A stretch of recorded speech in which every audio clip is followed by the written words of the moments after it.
Seigneur, nous vous saluons dans le nom précieux et glorieux de notre Seigneur Jésus. Nous sommes dans la joie de pouvoir réellement nous retrouver et pouvoir partager la parole du Seigneur. Que le Seigneur vous soit favorable, que le Seigneur vous bénisse. Nous saluons réellement tous ceux qui nous sont chers et fidèles à notre mission. Louons l'Éternel, c'est lundi, c'est votre émission Louons l'Éternel, une émission qui vous est présentée par votre bien-aimé le pasteur Philippe Mukenge, une émission qui passe à partir de 20h, toutes nos excuses pour ce petit retard, et une émission qui traite des cantiques, une émission qui permet à ce que nous puissions réellement avoir le sujet à partir réellement de notre cantique. Que le Seigneur vous soit favorable, que le Seigneur vous bénisse. Salutations à notre bien-aimé Maria, au bien-aimé Diaz, au bien-aimé Christian, Mauricio, au bien-aimé Jimmy, Eduardo, nous saluons notre bien-aimé Didier Lissa, que le Seigneur vous soit favorable. Nous bénissons réellement le bien-aimé Pépé et Franck. Que le Seigneur vous soit favorable. Salutations au bien-aimé Gabin, à la sœur Bi, à la sœur Sylvie, à la sœur Élodie, au bien-aimé Fa, au bien-aimé Jean-Marie, Jean-Didier, que le Seigneur soit favorable, que le Seigneur soit réellement béni pour vos participations, que l'Éternel, notre Dieu, puisse réellement nous assister en ce jour pour pouvoir réellement partager, n'est-ce pas, sa parole. Et comme vous le savez, nous prenons le titre par rapport au cantique que nous allons suivre. Et aujourd'hui, c'est le mystère entre Christ et l'Église.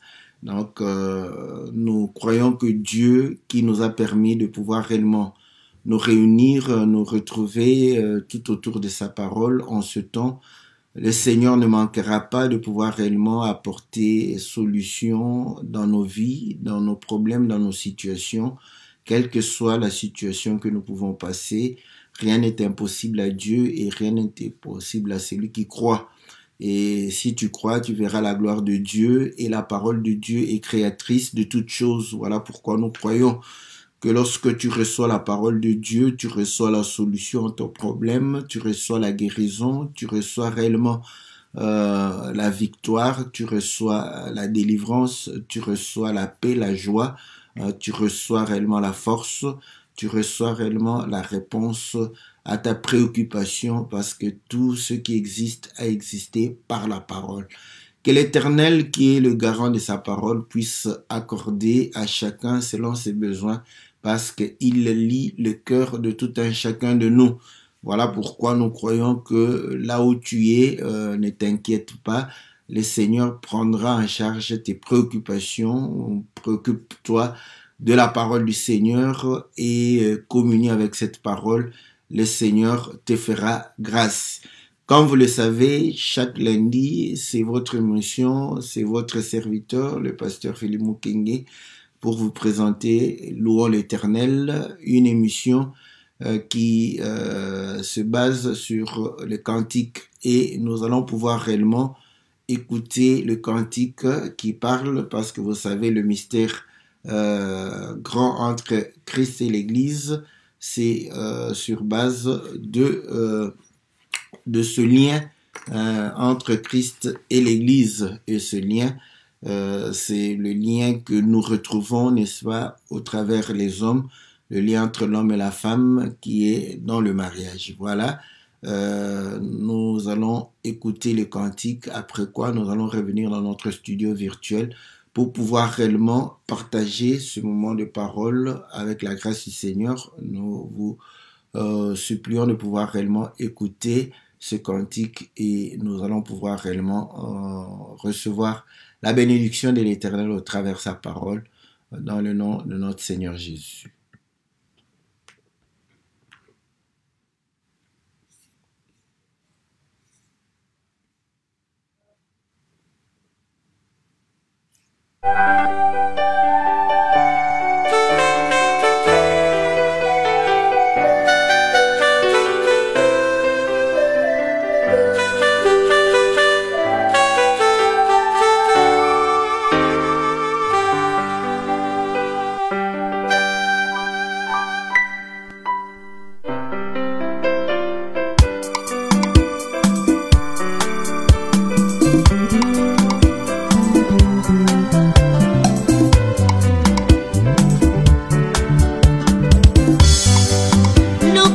mwasa memaka kombo ya mobali. Lokola eklezia tomemi kombo na Yesu. Lokola mwasa tosaka ya ye mobali. Lokola eklezia tomemi kombo za Yesu. Lokola mwasa memaka zemi ya mobali. Lokola eklezia tomemi zemi na Yesu ya konde mobali.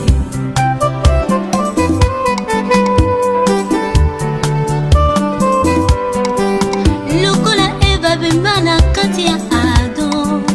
Lokola eklezia tomema kati ya Yesu. Wapi Yesu.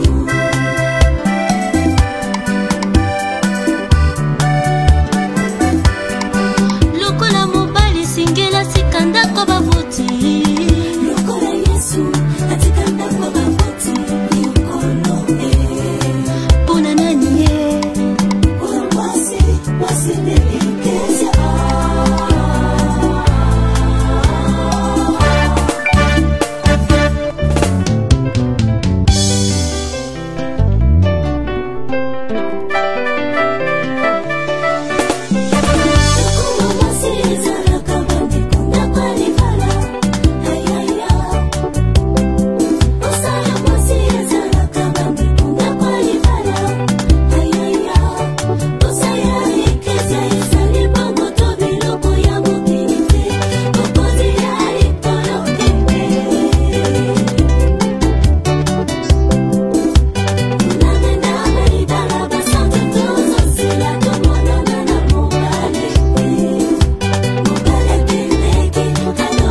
bien-aimés, nous revenons dans notre studio virtuel pour pouvoir réellement partager la parole du Seigneur. Salutations à tous ceux qui nous ont rejoints. Nous saluons le bien-aimé Bienvenue Kitambala, la sœur Nadine, la sœur Nathalie, la sœur Ornella, le bien-aimé Lokwa. Que le Seigneur vous soit favorable. Salutations à tous ceux qui sont réellement attachés à la parole du Seigneur, où que vous soyez, que Dieu vous bénisse. Nous saluons ceux qui vont nous suivre sur notre compte YouTube. Que le Seigneur vous soit favorable, que le Seigneur vous accorde réellement selon vos désirs, selon vos besoins, selon réellement votre nécessité, parce qu'il est celui qui pourvoit aux besoins de son peuple et selon le besoin de tout un chacun. Dieu connaît tes besoins plus que toute autre personne. Voilà pourquoi nous croyons que lorsque tu t'attaches à ce Dieu, il va te l'accorder. Donc, comme vous avez constaté, nous allons pouvoir réellement résumer le cantique. Le cantique dit comme la femme porte le nom de l'homme, ainsi l'Église aussi porte le nom de l'homme. Donc, c'est l'homme qui lui donne le nom. Et la femme obéit à l'homme, et ainsi l'Église obéit à Christ. Comme la femme tombe enceinte de son mari, ainsi l'Église est enceinte de Christ, la grossesse, c'est sa parole. Et ainsi, comme la femme est sortie d'Adam, l'Église sort aussi de la côte de Christ. Comme l'homme quitte sa maison, ainsi Christ a quitté réellement le ciel pour venir sur la terre afin de pouvoir réellement s'attacher à la femme. L'honneur de la femme, c'est le mariage. Donc, ses désirs, c'est d'être à côté de son mari. Ce n'est pas l'envie d'argent, l'envie des biens matériels, mais c'est d'être à côté de son mari. Et le mari a promis, il est parti, il a promis qu'il va revenir, d'où je dois me garder dans la foi. Donc, je dois veiller sur ma foi. Et le Seigneur m'a fait grâce d'entrer dans son champ, parce que l'Église, c'est un champ. Et ce champ, c'est comme le champ de Boaz, où Ruth est allée glaner, et on a donné des instructions aux serviteurs de ne pas la toucher. Voilà pourquoi elle chante aussi que je suis Ruth, je suis dans le champ du Seigneur. C'est pour pouvoir glaner, c'est pour pouvoir manger, n'est-ce pas, le blé, mais cependant les serviteurs qui sont là, donc on leur interdit de pouvoir réellement nous toucher, donc pour dire que nous sommes disposés à ceux qui nous enseignent la parole, mais nous n'appartenons pas à ces serviteurs, parce que notre maître, c'est Boaz, le Seigneur, celui qui a le droit de rachat. Donc voilà, serviteurs, vous avez le devoir d'enseigner le peuple de Dieu, mais le peuple de Dieu ne vous appartient pas. C'est ce que on vient de chanter, n'est-ce pas, dans ce cantique. Donc ceci, c'était pour nos bien-aimés qui ne comprennent pas le lingala. Donc c'est notre frère Timothée, n'est-ce pas, qui chante cela. Et tous ces cantiques se retrouvent dans notre chaîne YouTube. Nous les avons même alignés dans un playlist. Donc si vous en avez besoin, vous pouvez facilement y aller et pouvoir être édifié au travers ces cantiques. Voilà, et vous allez comprendre que lorsque nous intitulons, parce que c'est une relation entre Christ et l'Église, et voilà ce que Paul dit, donc ce qui est écrit aussi dans la Bible. Nous sommes dans le livre d'Éphésiens au chapitre 5, au verset 22, « Femmes, soyez soumises à vos maris comme au Seigneur. » Et car le mari est le chef de la femme, comme Christ est le chef de l'Église. Voilà, donc cette comparaison a été faite par l'homme de Dieu. Voilà, qui est son corps et dont il est le sauveur. Or, de même que l'Église est soumise à Christ, les femmes aussi doivent l'être à leur mari en toutes choses. Marie, aimez vos femmes comme Christ a aimé l'Église et s'est livré lui-même pour elle, afin de la sanctifier par la parole, après l'avoir purifiée par le baptême d'eau, afin de faire paraître devant lui cette Église glorieuse, sans tache, ni ride, ni rien de semblable, mais sainte et irrépréhensible. C'est ainsi que les maris doivent aimer leurs femmes comme leur propre corps. Celui qui aime sa femme s'aime lui-même, car jamais personne n'a haï sa propre chair, mais il la nourrit et en prend soin comme Christ le fait pour l'Église, parce que nous sommes membres de son corps. C'est pourquoi l'homme quittera son père et sa mère et s'attachera à sa femme, les deux deviendront une seule chair. Ce mystère est grand. Je dis cela par rapport à Christ et à l'Église. Du reste, que chacun de vous aime sa femme comme lui-même et que la femme respecte son mari. Voilà ce que l'apôtre Paul écrit à ce qui concerne le mariage. Et vous allez comprendre que normalement, les choses devraient être simples parce qu'il prend, n'est-ce pas, la relation entre homme et femme et est en train de pouvoir réellement le démontrer par rapport au Seigneur. Et là, il démontre que cette relation est réellement un mystère, mais c'est par rapport à Christ et à l'Église, parce que la relation entre homme et femme ne peut pas être un mystère parce que l'homme et la femme vivent cette relation. Mais il démontre que ce mystère est grand par rapport à Christ. Voilà pourquoi l'Écriture dit que l'homme quittera son père et sa mère, s'attachera à sa femme. Et lorsque vous faites naturellement cela, chez nous en Afrique, on va vous appeler Mario, donc au Congo là-bas. Parce que tu vas quitter la maison de tes parents pour aller habiter chez la femme. Donc là, on va te dire que tu es irresponsable. Donc, parce que la femme te prend en charge. Mais pourtant, vous voyez, c'est littéral. Voilà pourquoi Paul dit que cela est un mystère. On ne doit pas le comprendre par rapport aux hommes, mais par rapport à Christ. Parce que par rapport aux hommes, c'est la femme qui quitte, n'est-ce pas, la maison de son père pour pouvoir aller, n'est-ce pas, dans la maison de son mari, même aller, n'est-ce pas, habiter, n'est-ce pas, elle peut même habiter dans la famille de son mari.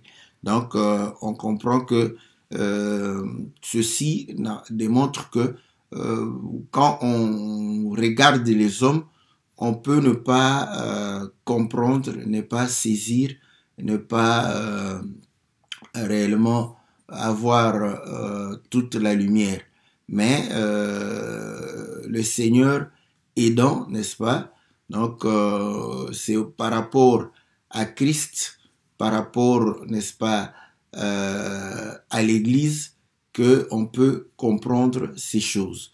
Voilà pourquoi elle chante que l'homme doit quitter.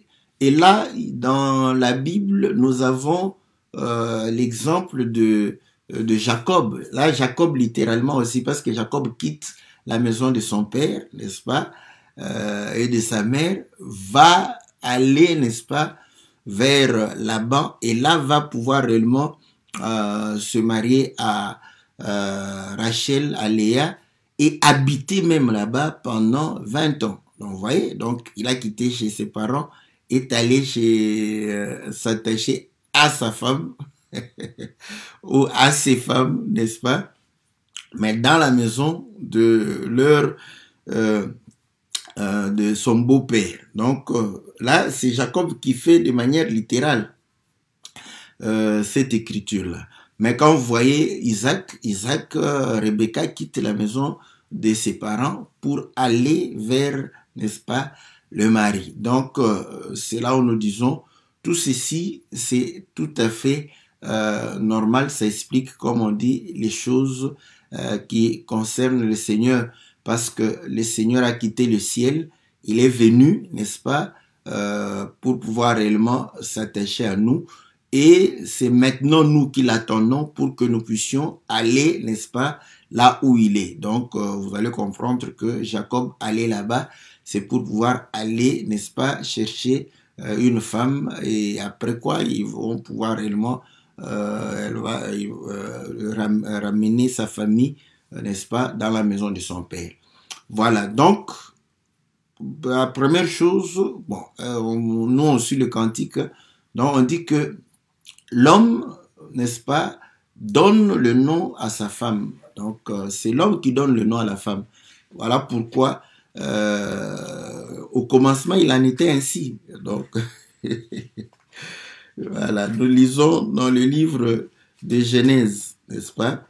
Genèse chapitre 2, la Bible dit ceci, au verset 21. Alors, l'Éternel Dieu fit tomber un profond sommeil sur l'homme qui s'endormit et il prit une de ses côtes et referma la chair à sa place. L'Éternel Dieu forma une femme de la côte qu'il avait prise de l'homme et il l'amena vers l'homme. Et l'homme dit, voici cette fois-ci, celle qui est os de mes os et chair de ma chair, on l'appellera femme parce qu'elle a été prise de l'homme. Voilà, donc c'est normal parce que vous allez comprendre que quand on amène celle qui a été faite de son côte, c'est lui qui dit, voilà, cet être sera appelé femme parce que on l'a tiré, n'est-ce pas, de mon côte, de ma côte. Donc à ce moment-là, vous allez comprendre que c'est l'homme qui donne. C'est normal que l'homme puisse donner. Il donne même le nom de la nature, n'est-ce pas, de la femme, n'est-ce pas, et le nom de Ève, c'est l'homme qui donne encore. Nous sommes dans Genèse chapitre 3 au verset 20. Adam donna à sa femme le nom d'Ève car elle a été la mère de tous les vivants. Donc vous voyez, c'est le mari qui donne. Maintenant, vous allez comprendre que ça c'était au commencement. Adam était seul. Dieu dit, il n'est pas bon que l'homme soit seul. Je lui ferai une aide semblable. Donc, Adam, n'est-ce pas, va pouvoir... parce que s'il faut répéter, parce que j'ai entendu un homme se dire, voyez, quand la Bible dit, voici cette fois-ci, os de mes os, chair de ma chair, donc, j'ai un petit souci voilà, j'espère que ça va aller parce que nous avons le petit souci avec la connexion, mais bon, j'espère bien que cette fois-ci ça pourra marcher. Donc voilà, j'étais en train de pouvoir dire que quelqu'un va dire quand Adam dira voici cette fois-ci, c'est que Adam avait une autre femme, donc mais qui ne lui convenait point. Mais après, quand Ève va venir, il va dire, mais vous allez comprendre que le Seigneur dira, je vais lui faire une aide semblable. Et quand vous continuez la lecture, vous verrez que Dieu va pouvoir former les animaux, les amener vers l'homme et voir si l'homme allait, vous voyez, en donnant le nom, l'homme pourra trouver une aide semblable. Donc, l'homme n'a pas donné à tous ces animaux-là le nom de femme. Donc, parce que il n'a pas trouvé une aide semblable, un être semblable. Donc, vous allez comprendre que le défilé des animaux, c'était ça la première tentative. Et ce n'est pas en vain, parce que dans la loi de Moïse, Dieu va pouvoir réellement interdire à l'homme de pouvoir s'approcher, s'accoupler avec la bête. Donc, s'il le fait, Donc, il voit que la nature humaine peut pousser l'homme à pouvoir le faire. Mais Adam, comme Adam avait, n'est-ce pas, la pensée de Dieu, Adam avait la connaissance de la parole, donc Adam ne pouvait pas s'attacher à la femme, aux animaux. Donc voilà pourquoi la femme sera amenée en dernier lieu et il dira, voici cette fois-ci, os de mes os. Donc les autres fois, c'était là où les animaux passaient. Donc, et Adam n'a pas trouvé un être semblable. Donc vous allez comprendre que c'est l'homme qui donne. Mais maintenant, vous allez quand il y aura, n'est-ce pas, de la multiplication des hommes, aujourd'hui, le mariage se fait, la femme se retrouve, n'est-ce pas, dans une famille, n'est-ce pas? Cette femme est née d'un père et d'une mère, donc ils vont lui donner le nom, voilà. Donc, les parents donnent le nom à la fille, à la femme, et lorsque la femme va chez le mari, c'est là où maintenant la femme doit porter le nom du mari pour pouvoir, expliquer ou pouvoir réellement nous faire comprendre que c'est l'homme qui donne le nom. Vous voyez? Donc voilà pourquoi la femme porte le nom. Bon, l'homme tellement que il est en train de vouloir changer la nature des choses. Aujourd'hui, la femme peut ou ne pas porter le nom, le nom du mari. Mais vous allez comprendre que cette chose se faisait de manière naturelle. Et c'est là où nous disons, la femme de Christ, c'est l'Église. Et nous supplions tous les hommes de Dieu de ne pas donner le nom à la femme d'autrui. Donc ce n'est pas aux hommes de Dieu de donner le nom. Ce n'est pas eux parce que ce n'est pas ta femme. Donc aie quand même le respect. Hein? Donc si quelqu'un venait et donnait son nom à ta femme, donc tu ne seras pas content. Voilà pourquoi nous disons que les hommes de Dieu, vous n'avez pas le droit de pouvoir donner le nom à la femme d'autrui. C'est l'Église et la femme de Christ. Ce n'est pas votre femme. Vous avez votre femme, vous pouvez donner le nom à votre femme et à vos enfants. Mais laissez l'Église du Seigneur, que le Seigneur puisse donner le nom, n'est-ce pas, à son Église. Donc, vous allez comprendre que ça, c'est quelque chose d'important. Voilà. Donc, d'important pour que nous puissions comprendre que c'est l'homme qui donne le nom. Ce n'est pas, n'est-ce pas, quelqu'un d'autre ou la femme elle-même se nommer. Non. Donc, c'est l'homme qui lui donne. Et le nom, comme nous l'avions toujours dit, ce n'est pas une simple appellation. Voilà pourquoi le nom de notre Seigneur Jésus, ce n'est pas, en fait, Jésus en soi comme ça. Pourquoi? Parce que vous allez comprendre que Jésus est né juif, n'est-ce pas? Donc voilà pourquoi il dit à la femme samaritaine que le salut vient de juif. Donc il se reconnaît juif. Donc chez les Hébreux, son nom, ce n'est pas Jésus. Donc, chez les Hébreux, son nom, c'est Yehoshua. Donc, vous allez comprendre que aujourd'hui, si vous avez dans vos documents, surtout le passeport ou votre identité, si votre nom qui se trouve dans le passeport et le nom qui se trouve sur votre identité, s'il y a une simple lettre qui change, vous n'allez pas passer. Donc, on va vous dire que non, ce n'est pas le même individu. Et pourtant, le visage peut être, la photo, l'image peut être la même. Mais le nom, n'est-ce pas, les lettres.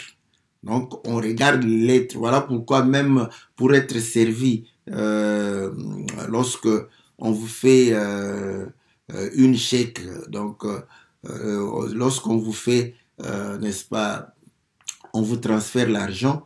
Donc, pour recevoir l'argent, donc votre nom doit être réellement correctement écrit comme ça se trouve dans ton identité. Donc, aujourd'hui, les hommes sont très sévères envers cette chose où le nom, n'est-ce pas, est caractérisé par les lettres et ça doit être les mêmes lettres. Parce que si c'est des lettres différentes, donc ce n'est pas le même individu. Bon, maintenant, si on se pose la question, le nom du Seigneur, c'est en hébreu. Donc, on l'a transformé en Jésus, Jésus. Donc, voilà. Maintenant, si vous croyez que ce sont ces lettres-là, donc vous vous trompez. Ouais, vous vous trompez. Mais écoutez, voilà, c'est pourquoi nous disons le mystère du nom, n'est-ce pas? Lorsqu'on donnait, n'est-ce pas, le nom, généralement, le nom, en fait, c'est l'identité.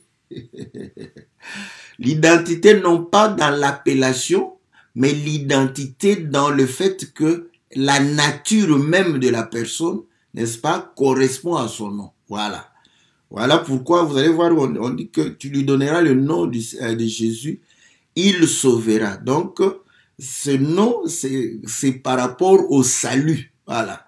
Donc, ce n'est pas seulement les lettres, mais c'est, au fait, il est le salut. Voilà, le Seigneur est le salut. Il est réellement celui qui est venu pour nous sauver, n'est-ce pas, de la mort. Donc, voilà pourquoi c'est lui qui donne aussi. Donc, on ne se donne pas. Quand vous vous donnez le nom, donc ça sera une simple appellation.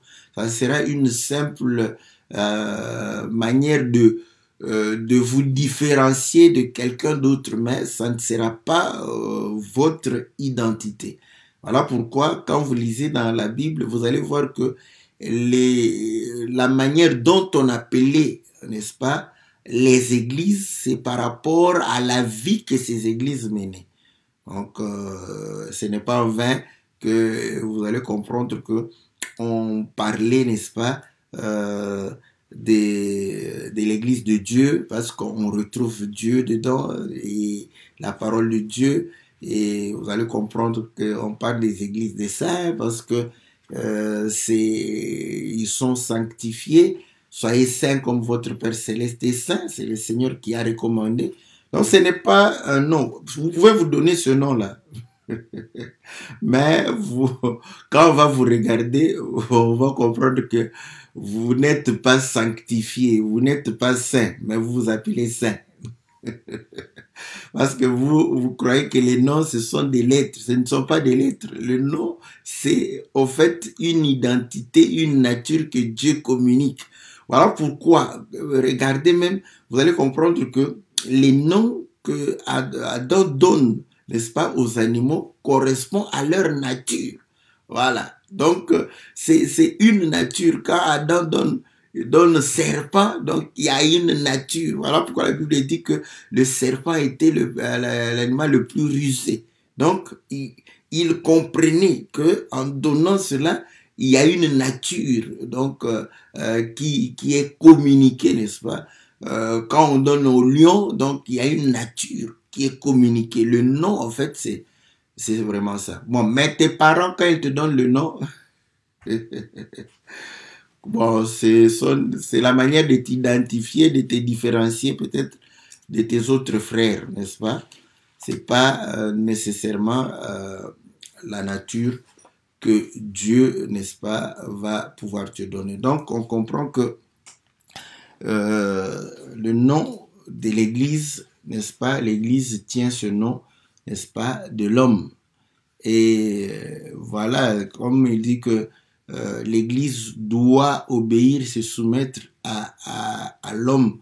Mais le Seigneur va dire que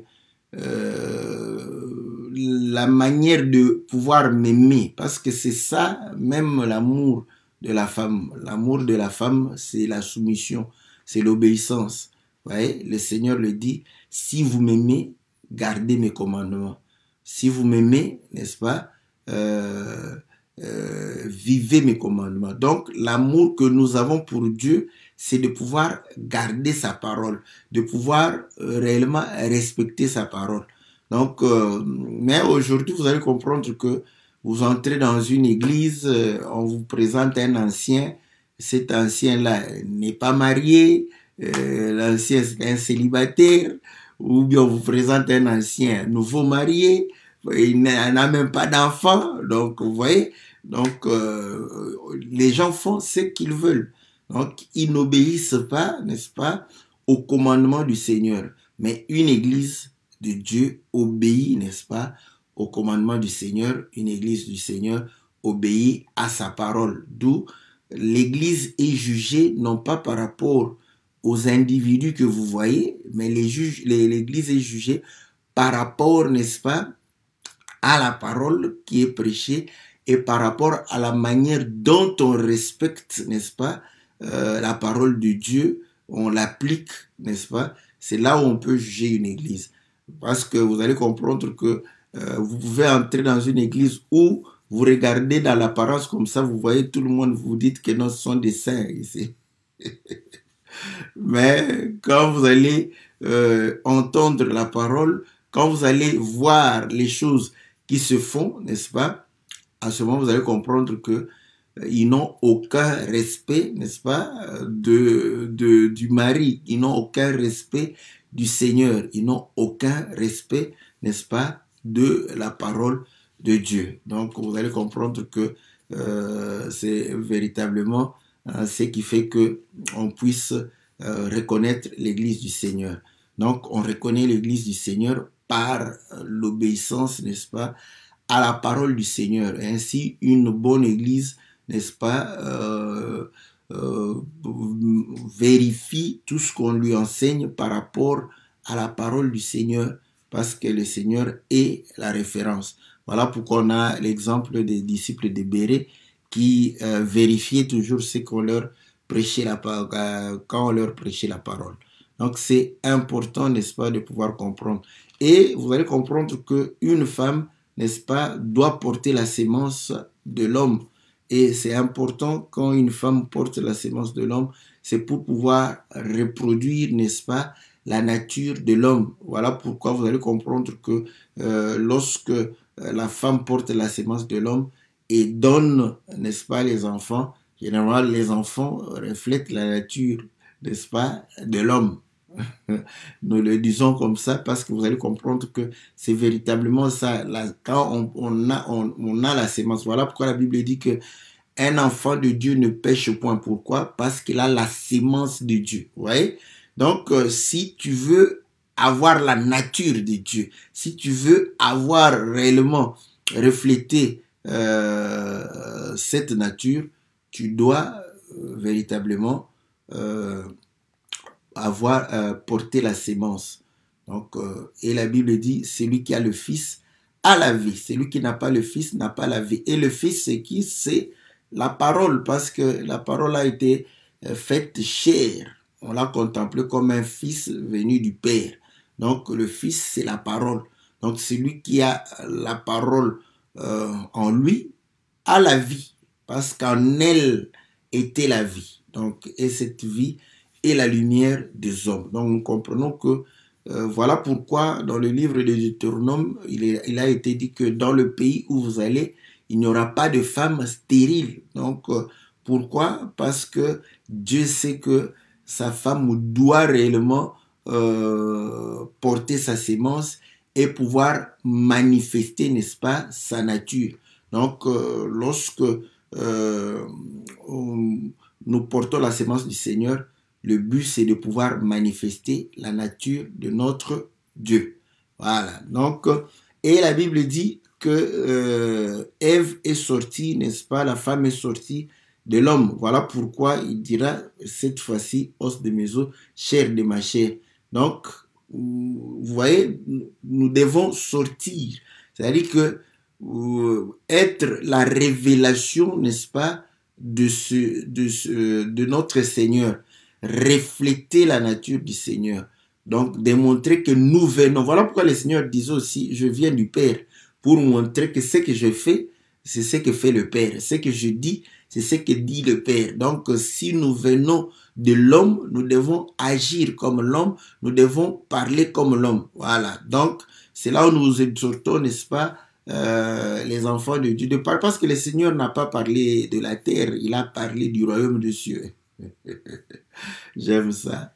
Vous voyez? Donc, vous allez comprendre que il a parlé du royaume de cieux, tout en donnant à chacun, n'est-ce pas, selon ceux qui avaient faim ont mangé, ceux qui étaient nus ont été habillés, ceux qui étaient malades, ils ont été guéris, ceux qui étaient possédés, ils ont été délivrés, n'est-ce pas? Ceux qui étaient réellement tourmentés, ils ont reçu la paix, n'est-ce pas, de la part du Seigneur. Mais ils prêchaient le royaume, voilà. Donc, il faut prêcher le royaume.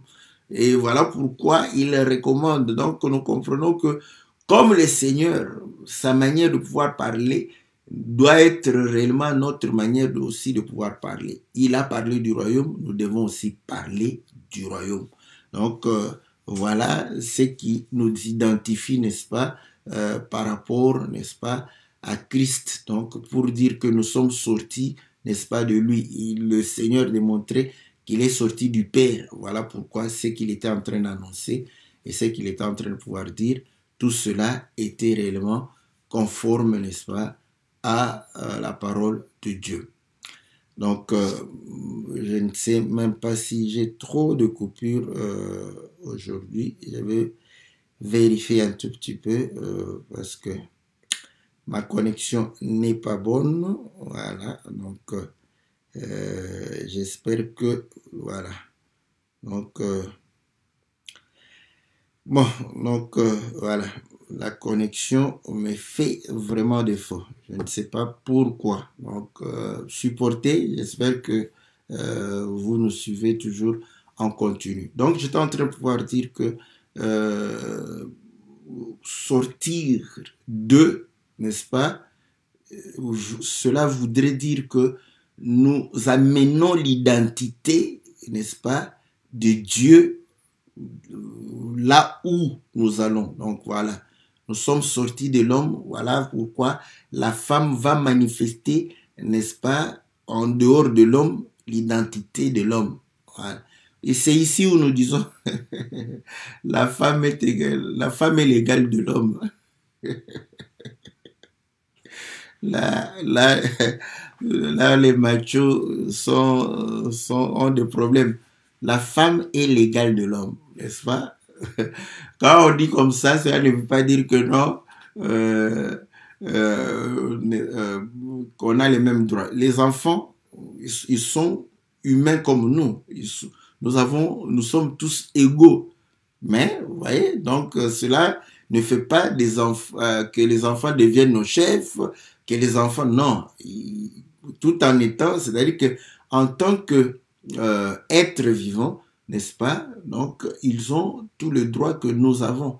Voilà. Donc, et c'est là où vous allez comprendre que Dieu, n'est-ce pas, dit que l'homme est l'image. Donc, Dieu fait de l'homme Dieu. Voilà. Dieu fait de l'homme, n'est-ce pas, son égal. Voilà. Par rapport aux animaux. Donc, voilà. C'est la même manière. La femme est l'image de l'homme.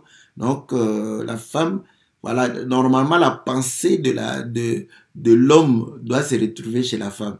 Et la pensée de la femme doit se retrouver chez l'homme. Donc, quand vous allez, c'est comme ça qu'on parle de Samson pour dire que pour connaître ce qui est chez Samson, passer par la femme. Donc, c'est dans ce sens-là qu'il faut accepter cette égalité-là aussi.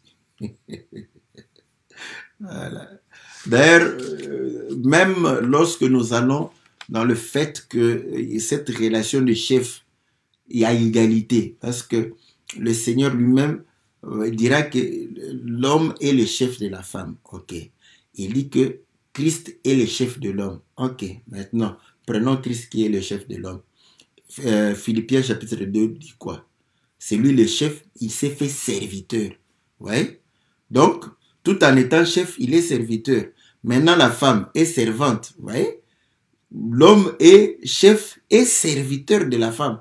Quand maintenant l'homme est serviteur de la femme, c'est que la femme, n'est-ce pas, sera au-dessus de l'homme. Voilà.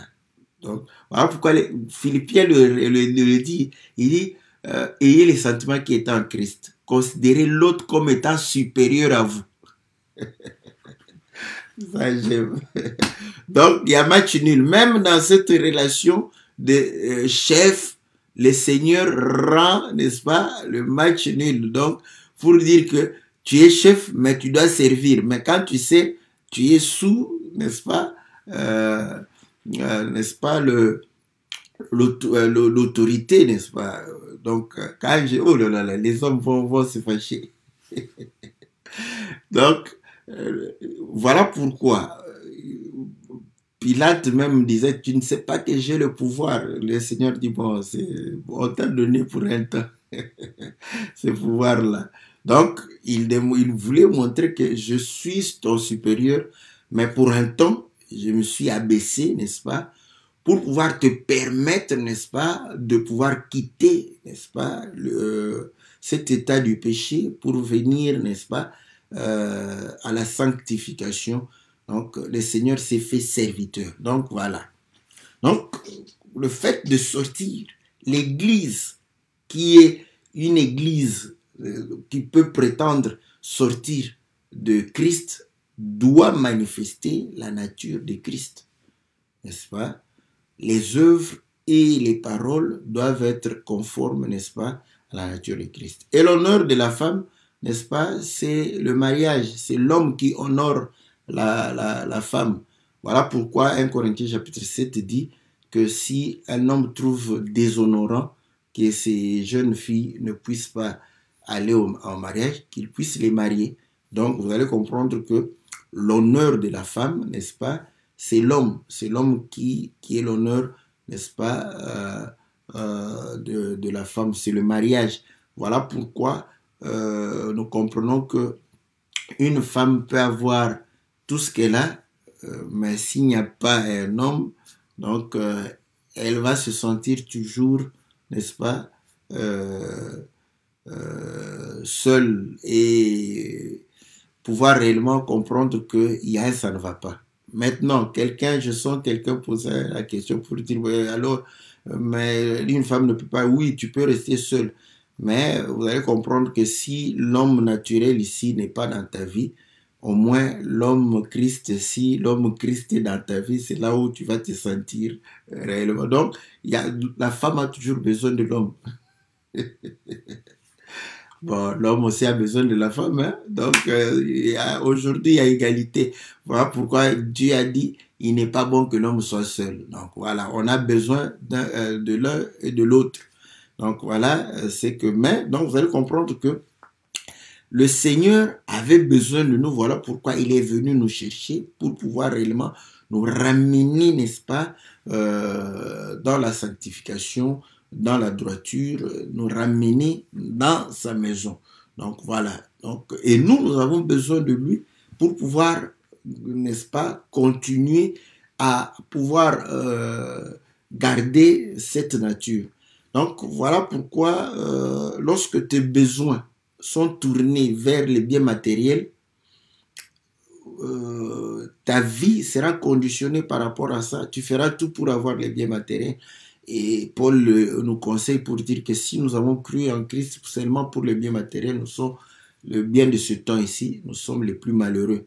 Donc, les désirs de la femme, c'est d'être auprès de son mari. Voilà pourquoi en Apocalypse, il est dit que l'esprit et la femme disent « Viens bientôt ». Combien de nous désirent réellement que le Seigneur revienne? Alors, les non-mariés prient pour que réellement le Seigneur attende qu'ils aient le mari ou la femme, l'épouse. Et ceux qui sont mariés n'ont pas d'enfants, ils prient pour que réellement Dieu leur donne des enfants. Et ceux qui ont des enfants, ils prient pour que leurs enfants grandissent.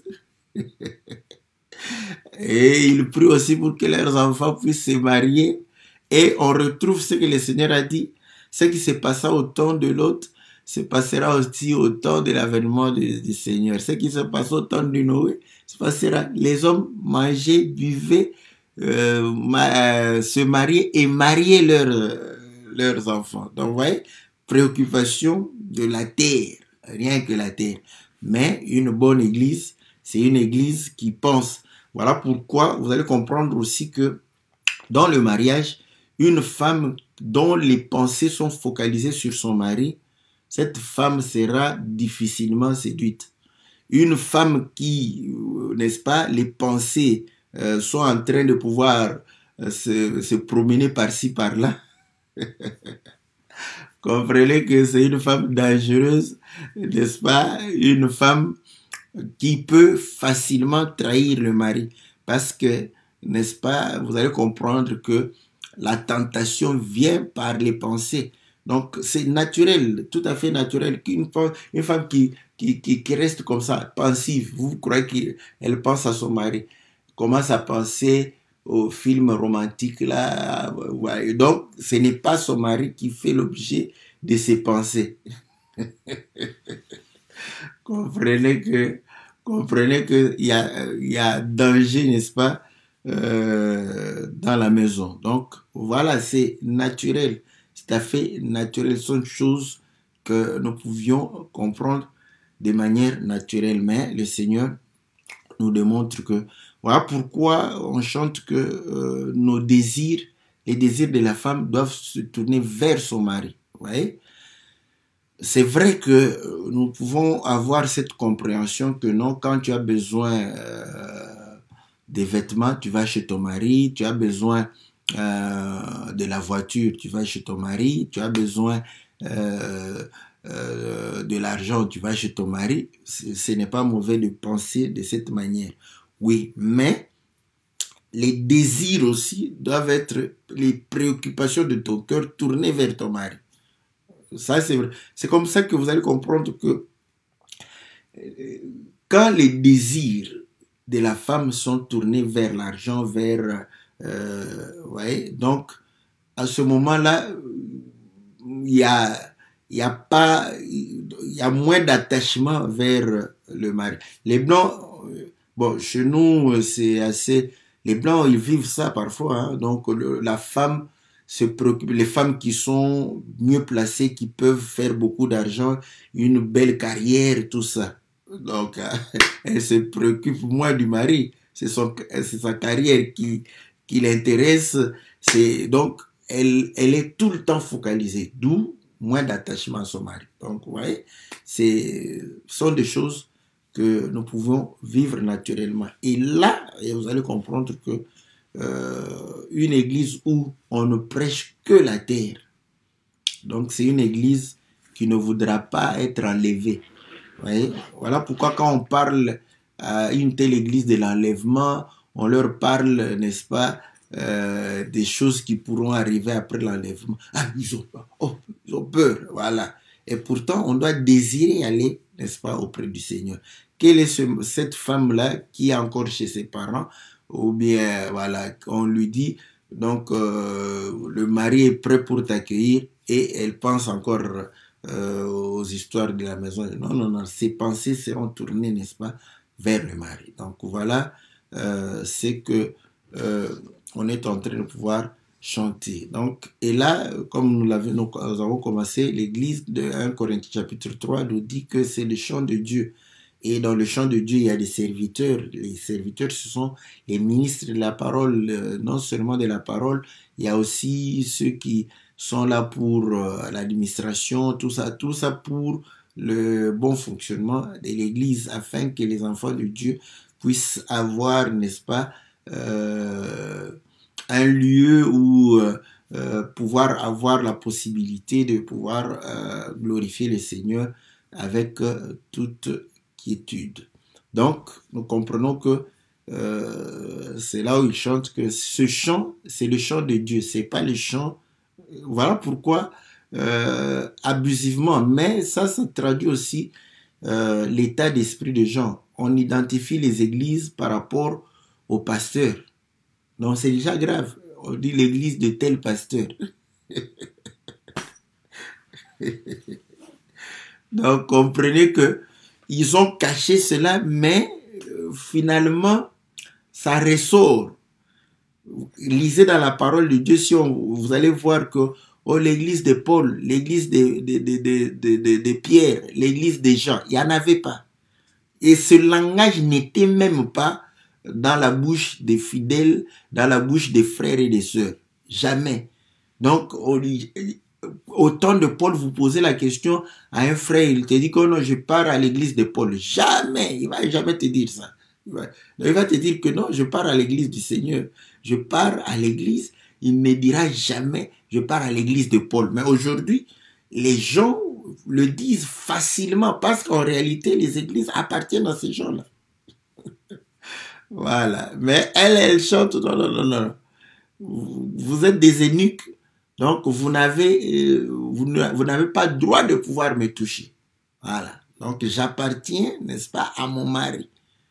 Donc voilà, c'est que on chante. Donc vous allez comprendre que ce mystère est grand par rapport à Christ et à l'Église. Normalement, on devrait comprendre ces choses, mais on ne les comprend pas. Pourquoi? Parce qu'en réalité, quoi que Dieu a mis dans l'homme, n'est-ce pas, ces lois. Naturellement, l'homme a établi, n'est-ce pas, l'hiérarchie, que la femme doit être soumise, c'est l'homme qui doit prendre soin de la femme, c'est l'homme qui doit protéger la femme doit, n'est-ce pas, c'était naturel.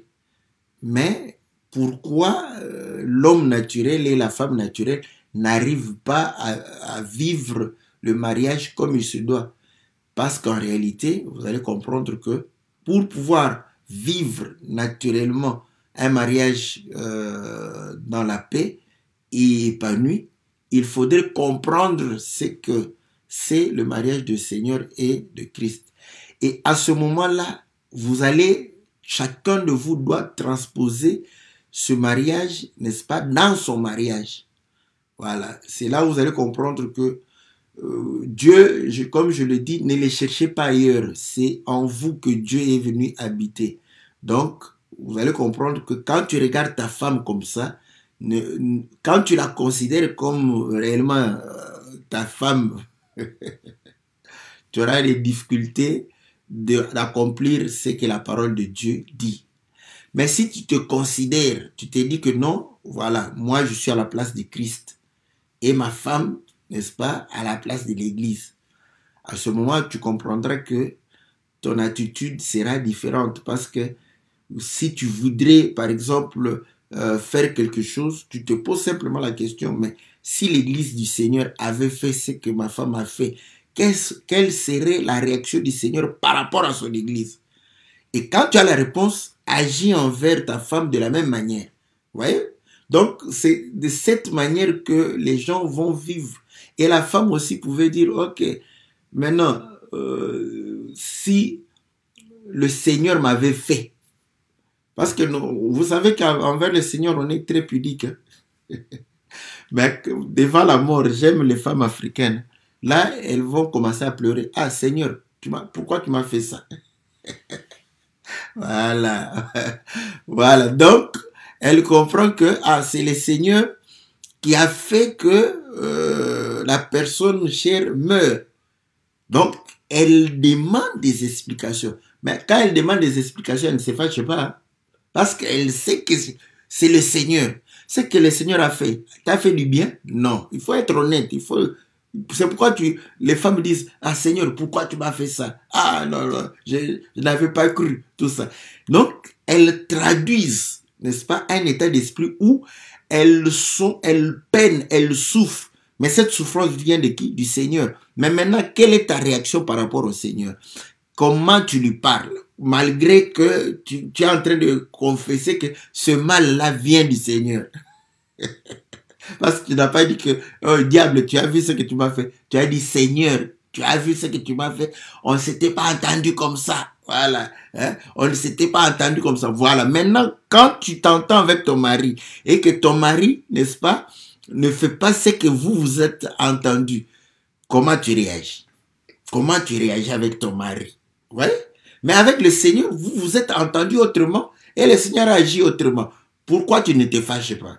Pourquoi tu t'emportes pas contre le Seigneur? Voilà, c'est ça. C'est que Paul est en train de pouvoir expliquer pour dire que voilà, quand tu vois ton mari là, tu te mets, voilà, même Je prie ça, je prie pour voir que, voilà, même par exemple, quand tu es malade, hein, par exemple, malade, tout ça, ou bien une personne chère malade, tu commences à parler au Seigneur. Oh Seigneur, non, non, non, non, c'est pas ça ta parole. Non, non, tu vois, malgré que tu vas dire tout ça, il y aura toujours le respect, il y aura toujours de la révérence, il y aura toujours de la considération, il y aura toujours cet écart.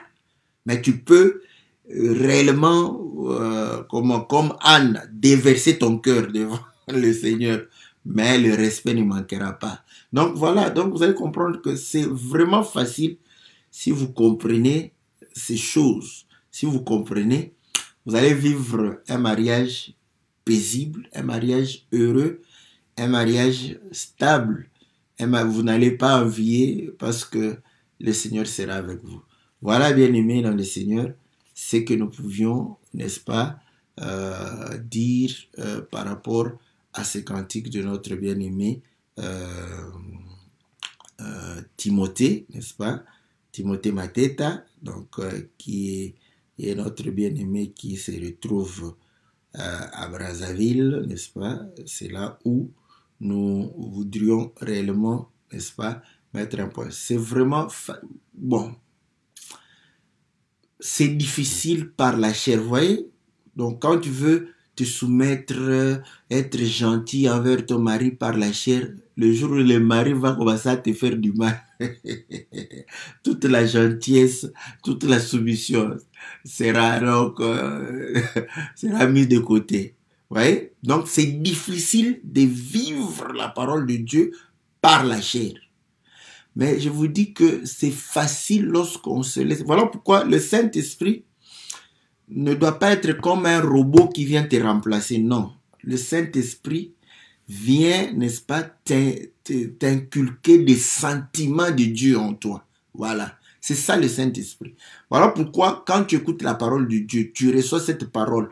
C'est l'esprit, la parole de Dieu est esprit. Donc tu reçois l'esprit du Seigneur. Et tu dois agir selon cette parole-là, pas selon tes pensées. Donc à ce moment, tu vas comprendre que si ces choses viennent parce que il y a une poussée, n'est-ce pas, de l'esprit, tu le fais, non, pas pour dire que non, non, non. Si c'était le Seigneur qui m'avait fait ça, parce que le Seigneur fait aussi des choses qui ne sont pas toujours à notre faveur. Demandez à Job, hein? Job a compris. Ah, c'est le Seigneur qui a donné. Le Seigneur qui a... Vous voyez, calmement. Il n'a pas boudé. Vous voyez, il n'a pas... C'est son chef. Il a donné, il a pris. Vous voyez. Donc, vous allez comprendre que la relation que nous avons avec Dieu, c'est cette relation que nous devons avoir avec les hommes. C'est ça. Quand vous arrivez à comprendre ça, le Seigneur sera glorifié. Voilà. En tout cas, que le Seigneur vous soit favorable, n'est-ce pas? Qu'il bénisse nos foyers, qu'il mette réellement des sentiments, n'est-ce pas, de la parole, afin de voir Christ, n'est-ce pas? Vous voyez, quand Christ dit que, mais j'avais faim, vous m'avez donné. Les gens disent, quand vous avez fait à un de ces petits. Vous voyez? Donc, nous devons voir Christ dans tout celui qui croit à la parole. Quand vous êtes là, la femme croit à la parole, toi tu crois à la parole. Comment vous ne voyez pas Christ dans l'un et l'autre? Moi, je vous dis, si nous comprenons, normalement, il ne devrait pas y avoir des querelles, des disputes, ni dans nos églises, ni dans nos foyers. Là, on dit, oui, ça ne devrait pas.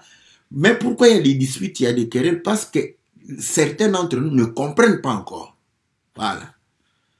Maintenant, quand quelqu'un ne comprend pas, quand toi tu ne comprends pas la parole de Dieu, Dieu ne vient pas avec le fouet. Il vient encore avec des exhortations. Mais toi, quand l'autre ne comprend pas, tu sors le fouet pour le fouetter. Voilà. Donc, vous voyez comment c'est bizarre vraiment. J'aurais aimé vraiment que le Seigneur accomplir cette écriture. Ce que vous voulez faire à autrui,